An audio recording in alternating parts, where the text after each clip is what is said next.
अस्सलाम वालेकुम दोस्तों, उम्मीद है खैरियत से होंगे। नज़र आ ही रहा होगा पार्ट 1 में हम लोगों ने बेसमेंट पे काम किया था। अभी हम लोग बेस से पिलर की तरफ बढ़े हैं और पिलर देखिए कैसे ज़बरदस्त और कितने थिकनेस हैं इसकी। ये निहायत अच्छी चीज़ रहती है। इसमें आप 5 मंजिला बिल्डिंग आराम से बना सकते हैं। होता क्या है, जिनको मालूमात नहीं होती वो पिलर की थिकनेस कम रखते हैं, लाइक 3-4 इंची रखते हैं। वो निहायत गलत रहता है। कम से कम पिलर की थिकनेस 5 इंची से लेके जितना आप बढ़ा दें उतना बेहतर रहता है। और 2 फिट हो तो बहुत अच्छी चीज़ है। फिर मैं कहूँगा 5 फिट 2 फिट 5 इंची 2 फिट का पिलर होने चाहिए और सरिया अच्छी क्वालिटी का लगाना चाहिए।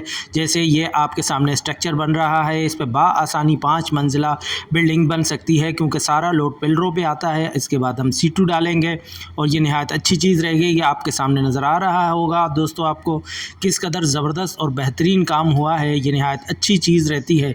कभी भी घर बनाएं प्रोफेशनल से मालूमात करके बनाएं, निहायत अच्छा रहता है। पिलर की थिकनेस देखें बिल्कुल सीधे हैं पिलर, कुछ आड़े टेढ़े नहीं हैं। सरिया भी देखें बिल्कुल स्ट्रेट निकला हुआ है।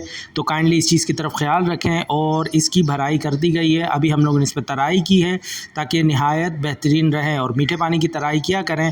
उम्मीद है दोस्तों वीडियो अच्छी लगी होगी। अपना ख्याल रखिएगा। अल्लाह हाफ़िज़।